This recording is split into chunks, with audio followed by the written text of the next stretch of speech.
succede fuori? Piazzola Chiesa ancora del Farbago.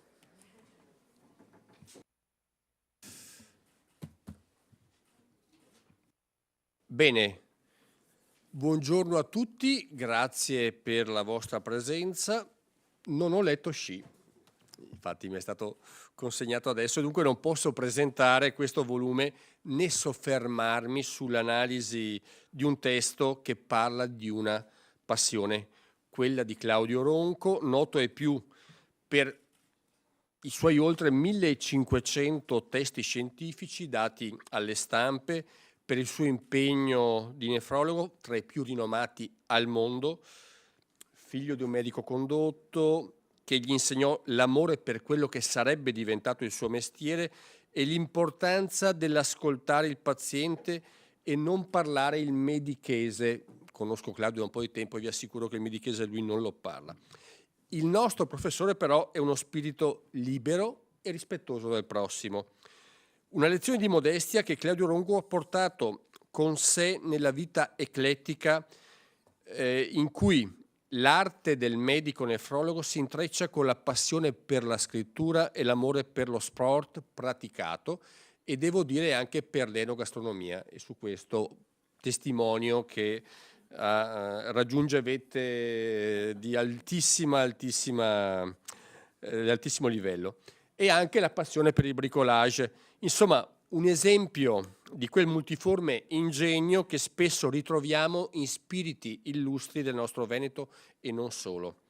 Non sorprende peraltro questo suo volume, la passione per lo sci come per l'hockey, e non è una cosa strana che in un ragazzino nato sì a Noventa Vicentina ma cresciuto negli anni 50 nell'altipiano dei Sette Comuni, dove ad Asiago da ragazzo dette abile prova di sé, forse entusiasmato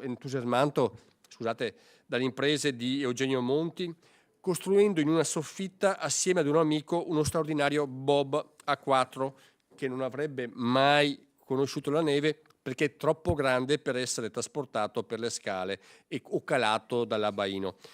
Questo episodio dice molto appunto di Claudio Ronco e della sua generazione: fantasia e passione infinita, entusiasmo che non voleva conoscere ostacoli, ma anche, aggiungo io, oltre all'imprinting familiare, una formazione culturale che oggi ci sogniamo. Il liceo Pigafetta di Vicenza, in cui si diplomò il nostro Ronco, fu una fucina di intellettuali, ricercatori, docenti che hanno fatto la storia della cultura italiana e non solo. Cito alcuni nomi, oltre al nostro professore, come già detto, tra i nefrologhi più importanti al mondo, anche Gian Antonio Stella, altro altopianese, che tra l'altro avremo qua fra qualche settimana, poi Ilvo Diamanti, Paolo Coltro, Franco Volpi, Claudio Povolo, Gian Giorgio Pasqualotto, Federico Greselin e via dicendo, finendo dulcis in fundo, con Pier Giorgio Casara, che cito solo perché dopo l'insegnamento scolastico si è rilanciato nella pasticceria e, come ben sapete, il professor Ronco è anche un fine gastronomo. Insomma, tutti allievi di professori come Giuseppe Faggin, Vincenzo Fumarola, Andrea Volpato, Carlo Carli, Lino Zio, Francesco Fontana, ma soprattutto il leggendario Guido Perraro.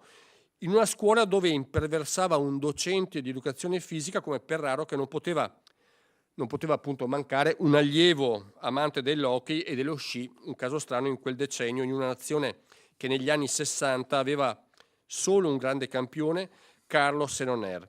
Ecco Claudio Ronco e la sua generazione di Gustav Töni, capace di dar vita a quella valanga azzurra che ha segnato l'immaginario non solo del nostro autore ma anche dell'intero paese, diffondendo l'amore per una disciplina sportiva straordinaria e che ha veramente in quegli anni contagiato tantissimi italiani, portando proprio lo sci italiano a vette mondiali.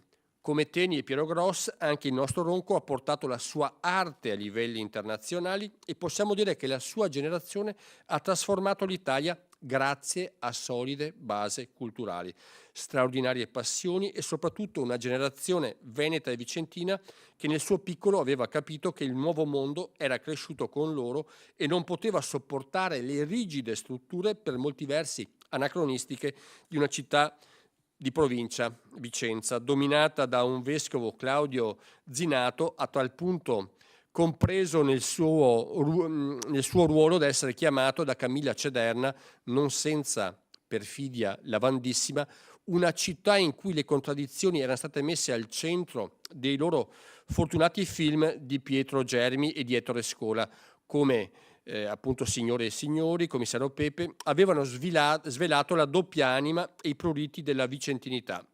Scherzi a parte, la generazione dei Ronco è quella che ha traghettato il Veneto dall'antica struttura rurale all'essere protagonista internazionale dell'economia, nell'arte come nella cultura e anche ovviamente nella medicina.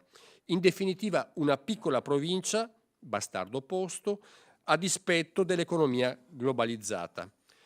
Comprendete quindi l'animo indomito di Claudio Ronco, un uomo capace di smentire l'anagrafe e dimostrarsi giovanissimo ancora oggi, come dimostra questa sua ultima prova letteraria tra aneddoti, memorie e tanto amore per la vita. L'amore di un vagabondo che continua a volare nel cielo della vita per rifarci ai versi di una bella canzone dei Nomadi e che ci riporta dall'altra una grande passione del nostro autore anche per la musica. Naturalmente nei voli lui ha il tempo di scrivere perché da un continente all'altro mette giù pagine e pagine che vediamo poi nelle sue fatiche letterarie. Anche il professor Perraro, di cui abbiamo già parlato, era un valente musicista, un violoncellista che amava Brahms, Bach, Mendelssohn, Vivaldi.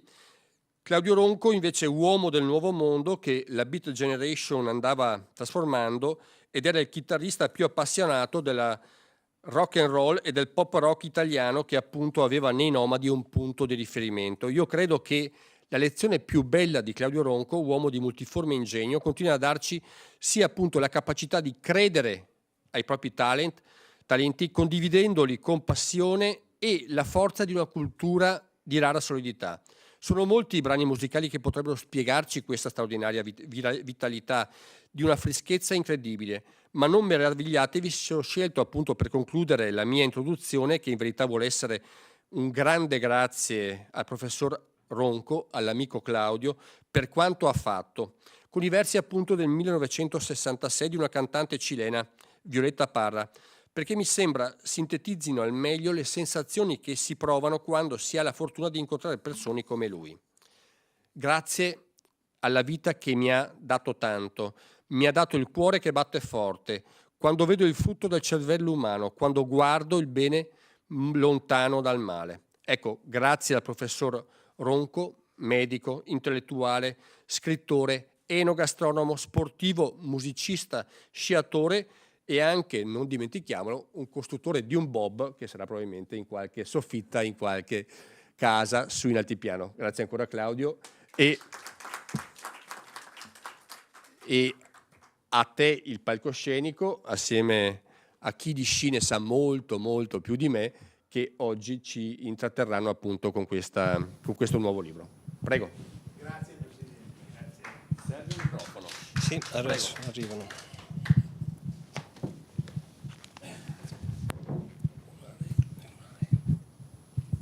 Bene, allora grazie dell'invito. Questo libro è un grazie che Claudio Ronco ha voluto esprimere a tutti i maestri sci italiani nel giorno in cui è stato proclamato maestro ad honorem. Quando io sono diventato presidente del Collegio Nazionale ho subito chiesto al Consiglio direttivo, presentando proprio l'istruttoria, perché bisogna fare tutto un percorso, insomma quasi una specie di processo, per chiedere se Claudio Ronco potesse essere, a Claudio Ronco potesse essere dato il titolo di maestro ad honorem. E poi ho ripetuto lo stesso percorso anche in seno al Collegio Veneto. Quando ho avuto la risposta affermativa, insomma Claudio è venuto a Belluno in una bellissima giornata di ottobre e come dono a sua volta di quello che lui stava per ricevere ci ha regalato appunto questo libro che è stato proprio scritto per questa occasione.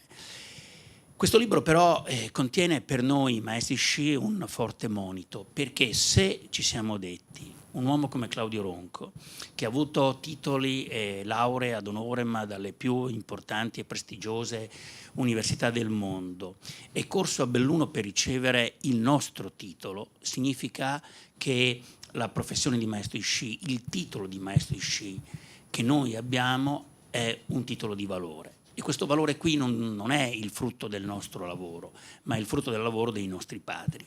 E quindi noi, maestri sci di oggi, abbiamo veramente l'alta responsabilità di mantenere questo valore. E quindi siamo partiti da lì. E Claudio Ronco è veramente uno dei pochissimi maestri di sci ad honorem in Italia. Tanto per darvi un indice di misura, un altro grande maestro di sci è Alberto Tomba. Cioè, voglio dire, non è che diamo il titolo a tutti. Io ho conosciuto Claudio Ronco grazie alla mediazione di un grande editore veneto, Angelo Colla. Angelo Colla è stato direttore della casa editrice Neri Pozza per tanti anni, poi ha aperto una sua casa editrice. Un giorno mi ha chiamato per chiedermi se ero disponibile a presentare Claudio Ronco. Il libro era Carpe Diem e, come sapete, racconta due storie Carpe Diem: la storia breve di un'urgenza, una bambina che è nata in modo prematuro all'ospedale di Vicenza con una grave patologia nefrologica, e dall'altra parte invece c'è la storia lunga, che è la storia appunto della vita di Claudio Ronco. E io sono stato molto interessato, ho detto subito di sì, che l'avrei presentato molto volentieri, e credo che la nostra amicizia sia nata proprio nel corso della nostra prima presentazione. Poi abbiamo quasi messo su bottega, perché siamo andati in giro per tante città del Veneto a presentare questo libro, che, come sapete, tutti i proventi vanno all'IRIV, a quell'istituto straordinario che Claudio Ronco ha aperto a Vicenza. Però, e vorrei riallacciarmi alle parole della Presidente, Claudio Ronco chi è? Claudio Ronco è un uomo del Rinascimento. E io tante volte ho pensato a Vicenza, alla vicentinità. Vicenza nasce come idea, no? Come idea di territorio, proprio nel XVI secolo, quando due persone straordinarie, uno abbastanza maturo, molto colto, di ricchissima famiglia, incontra un ragazzino, poco più che adolescente, che invece era tutt'altra cosa. Il primo è Gian Giorgio Trissino, autore dell'Italia liberata dai Goti, scopritore del De Vulgari Eloquenza di Dante, primo grande trattato di linguistica generale della lingua italiana, e appartenente alla famosa famiglia dei Trissino, che era, secondo i vicentini, l'unica famiglia che aveva sangue di Antenore. Tutti gli altri erano poco più che borghesi nobili vicentini, ma i Trissino no.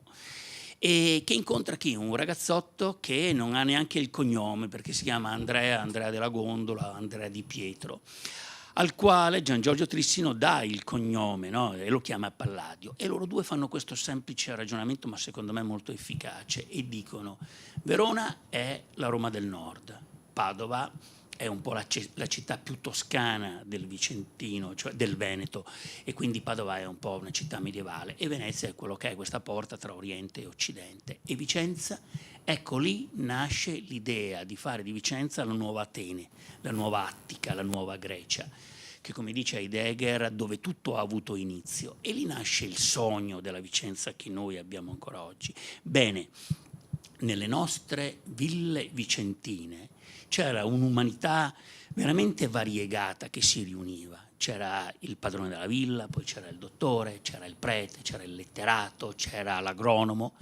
Claudio Ronco è, a mio avviso, l'espressione di questa vicentinità cinquecentesca, cioè un uomo veramente da plurimi interessi. È come lui se avesse sentito proprio la temperie, la metafisica influente che aleggia all'interno delle nostre ville vicentine.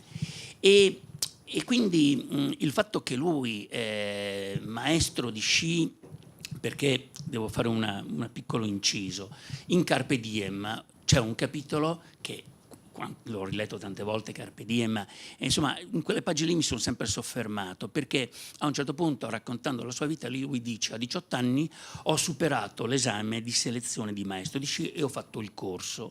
Negli anni 70 i maestri di sci erano declinati in 3 livelli, il terzo, il secondo e il primo livello. Oggi invece noi, con l'unica eccezione degli svedesi, siamo in un unico livello, soltanto il massimo livello, mentre non so, austriaci e francesi hanno vari livelli di titolo. E all'epoca Claudio Ronco ha fatto anche il maestro di sci per quella stagione, perché aveva superato la selezione, aveva fatto il corso, aveva facoltà di fare questo lungo tirocinio, poi avrebbe dovuto andare alla Prica e conseguire il titolo dopo aver superato l'ultimo esame. Il padre invece gli proibisce di andare alla Prica perché lui doveva studiare medicina, e per fortuna poi ha studiato medicina, però non ha mai conseguito il titolo. Allora, dopo una presentazione, una seconda, una terza, mi sono detto, qui a questo uomo qui che ha tutti i titoli possibili, gli manca quello di maestro di sci, ed è lì nata l'idea di dargli il titolo a Claudio Ronco. Perché come ho motivato alla fine, in estrema sintesi, questa scelta? Perché vedete, io credo molto alla parola maestro. Mi sono sempre chiesto, ma perché i nostri vecchi hanno voluto che ci chiamassimo maestri di sci e non insegnanti di sci e non istruttori di sci? Quando noi iniziamo i nostri corsi di formazione, pongo questa domanda agli allievi e gli dico, ma perché, chi è il maestro? E allora mi rispondono, è colui che insegna. No, colui che insegna è l'insegnante. È colui che istruisce. No, è l'istruttore. Chi è il maestro? Allora gli dico, maestro è una parola che viene dal latino magister ed è una parola composta da magis e da ter. È vero che ter è il suffisso delle professioni in latino, però ter vuol dire anche tre e magis vuol dire più. Allora io rispondo, è maestro colui che ha le tre più. Allora tutti dicono, vabbè, è maestro colui che sa fare le curve 3 volte meglio degli altri. No, propriamente è maestro colui che ha le 3 più nei 3 saperi, nelle 3 dimensioni del sapere umano. La prima, quella che distingue la verità dalla falsità, il vero dal falso, quella che distingue il bello dal brutto e il bene dal male. È maestro colui che sa la verità tecnica della curva del 2024, non la curva perfetta in assoluto che nessuno mai riuscirà ad avere quella conoscenza lì, però del 2024 quella verità lì bisogna saperla. È colui che ha la bellezza della sciata armoniosa e composta ed è colui che ha l'etica della montagna. Il maestro sci è quello che, se vede una cartina per terra, è il primo che deve chinarsi, raccoglierla e metterla nell'apposito cestino. Allora, per dare valore a questi giovani, per far capire che il maestro, c'è il maestro di sci, ma poi c'è anche il maestro di vita, cioè quelle persone che nella vita sono diventate, che hanno conseguito le 3 più, le 3 magis, noi abbiamo istituito proprio il titolo di maestro onorario, premiando quelle persone che nella loro vita, nel loro ambito, sono diventate dei maestri. E Claudio Ronco è indubbiamente un maestro di medicina. E quindi è stato bello quando a Belluno abbiamo fatto l'assemblea con tutti i maestri, molti erano giovani, e raccontando quello che ha detto anche il presidente Ciambetti, la vita di Claudio Ronco, la sua dedizione totale alla medicina, eccetera, dove lui veramente sa la verità del 2024 in ambito nefrologico. Lui veramente nel suo IRIV ha creato un luogo di cura che è cura anche estetica, oltre che cura della persona e della patologia della persona, e che è una persona proprio di alta etica, perché ovviamente, come tutti i medici, insomma, danno proprio il loro sapere alla salute della persona, la salute che è ovviamente la salvezza della persona. Quindi per queste ragioni noi abbiamo istituito questo premio e abbiamo dato a Claudio Ronco il titolo di maestro di sci. Grazie. Ragazzi, il guaio di avere degli amici che ti presentano, e ho l'onore di annoverare certamente il presidente Ciambetti fra gli amici, è che creano delle altissime aspettative e quindi tu poi non puoi altro che deludere, così.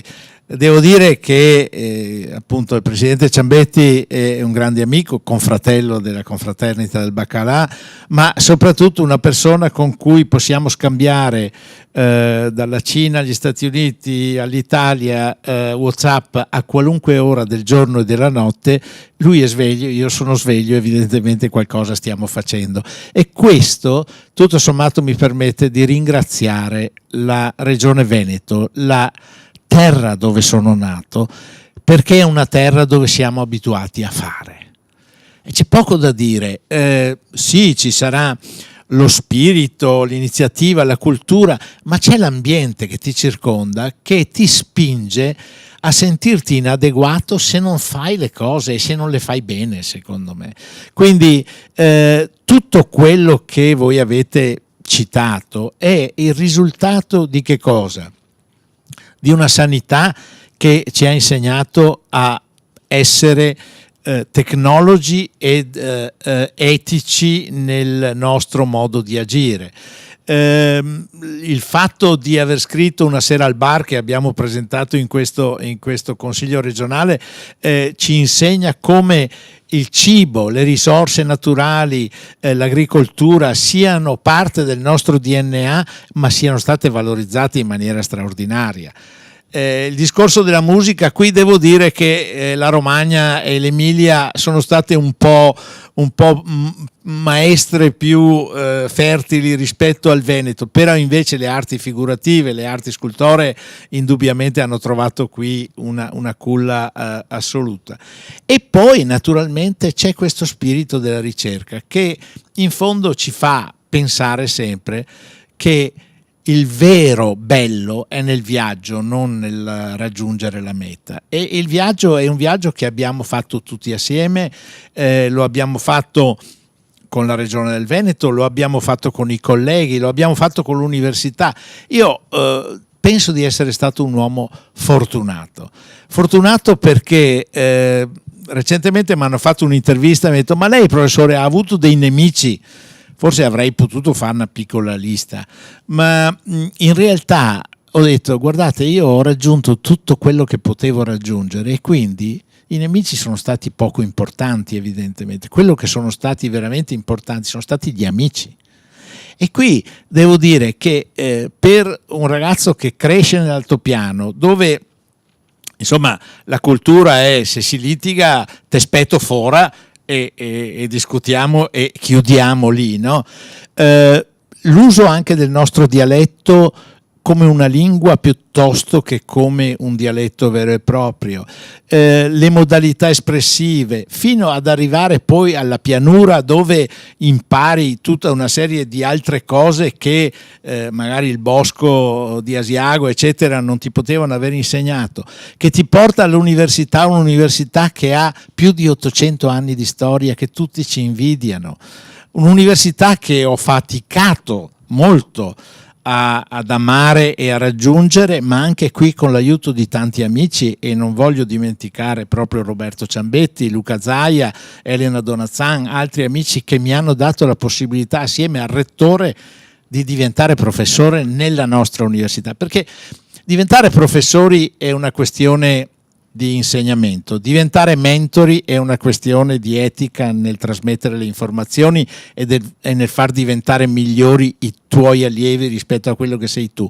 ma diventare professore nella tua università è un qualcosa di diverso, è un qualcosa che quando entri in quel quadriportico del Bo senti di appartenere a qualcosa di superiore. E lì devo dire che quando il rettore mi ha proclamato eccetera, e ho detto: io ho trovato in questa università delle cose straordinarie, anche delle miserie, devo dire la verità, perché la nostra burocrazia e alcune piccole così invidie ci sono, ma lui mi ha detto: noi siamo eccezionali in tutto, nelle cose straordinarie e anche nelle miserie. Ed è vero, perché c'è una storia dietro tutto questo.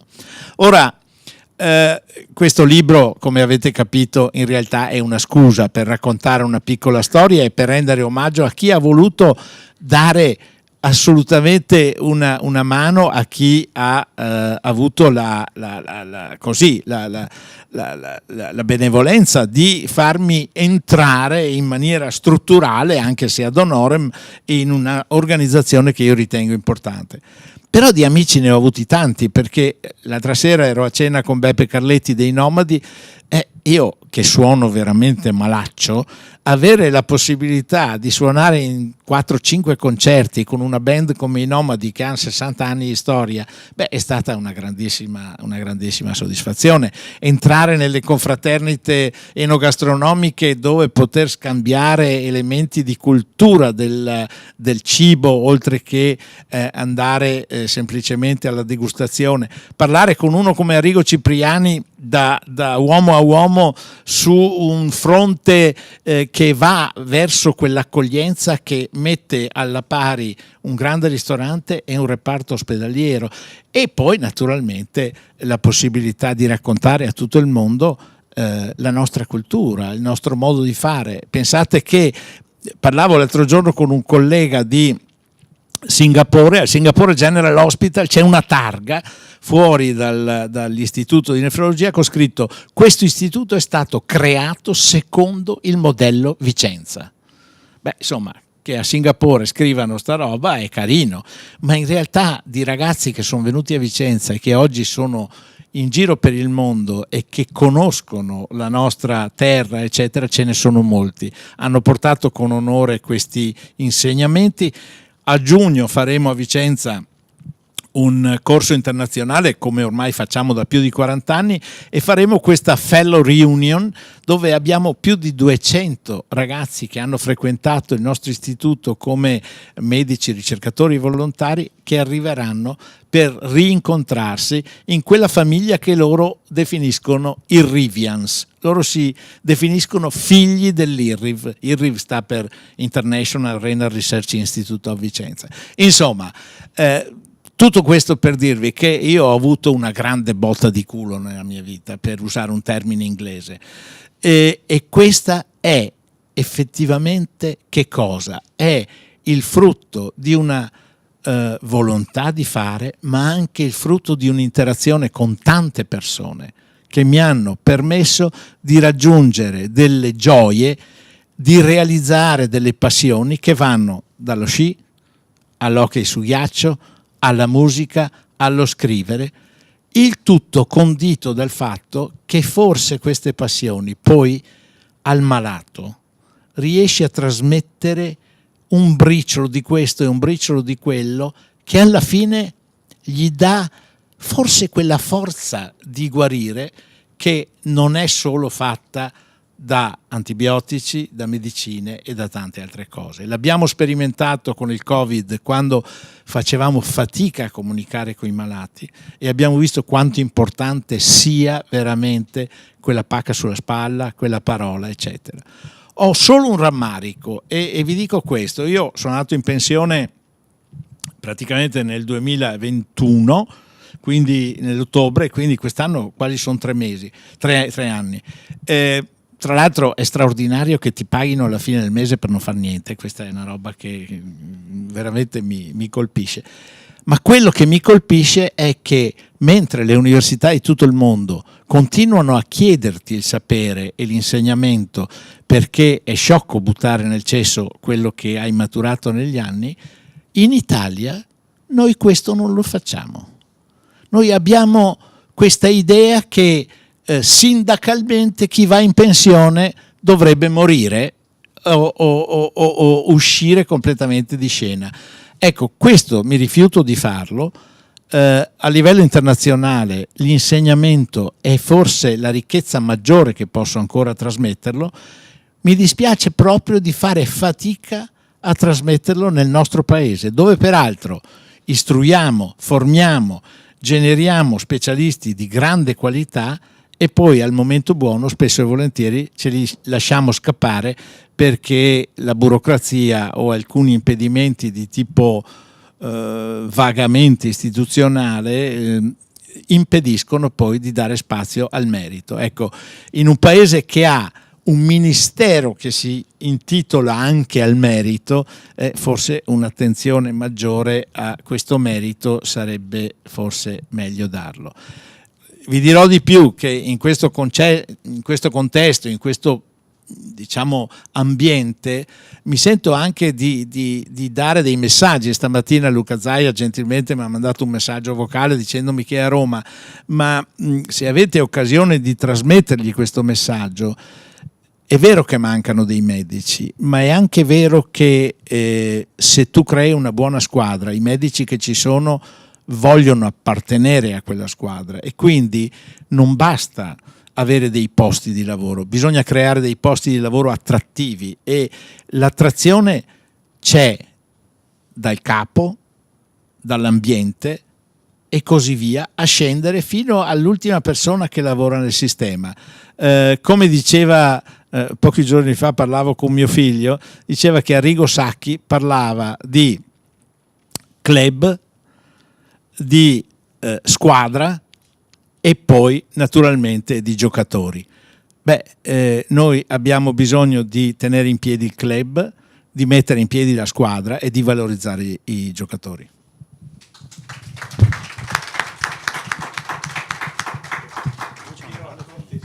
Chiederei la cortesia al consigliere Lorenzoni e alla consigliera Milena Cecchetto di venire qui, che il professor Lorenzoni fa paura a sentire la storia del pensionamento e come chi accantonano, ma dare un cortese omaggio al professore. Ecco qua. Fermo solo una parola per ringraziare, perché io sono uno dei discenti del maestro Borgo e quindi ho l'onore veramente di riceverlo qui. Il professor Ronco è stato veramente, per l'Università di Padova è stato un momento bello, quando è stato riconosciuto insomma un valore di quello che lui ha fatto nella sua vita professionale. Lascio stare tutto il resto, che scopro continuamente cose nuove, per cui ecco, da membro della comunità dell'Università di Padova posso dire che insomma è stato un bel momento, il riconoscimento del valore che non è solo stare alle regole dell'accademia, che io sono d'accordo, qualche volta sono umilianti anche per il valore che uno fa, perché insomma basta pubblicare tanto dicendo la stessa cosa sempre e si va avanti, e questo non è il valore, mentre lui ha fatto tanto e per fortuna ecco c'è stato questo riconoscimento, per cui credo che sia un momento bello insomma del nostro consiglio avere queste persone che nella realtà fuori, nella realtà civile, diciamo così, stanno facendo delle cose molto importanti, per cui ecco, grazie al professor Ronco e grazie al maestro Borgo, che veramente sta portando i maestri di sci ad un palcoscenico internazionale delle Olimpiadi, che io credo sarà un momento bello per la nostra regione, al di là della pista di volo. Questo è il libro in questione. Grazie, e questo invece che... Ah, grazie.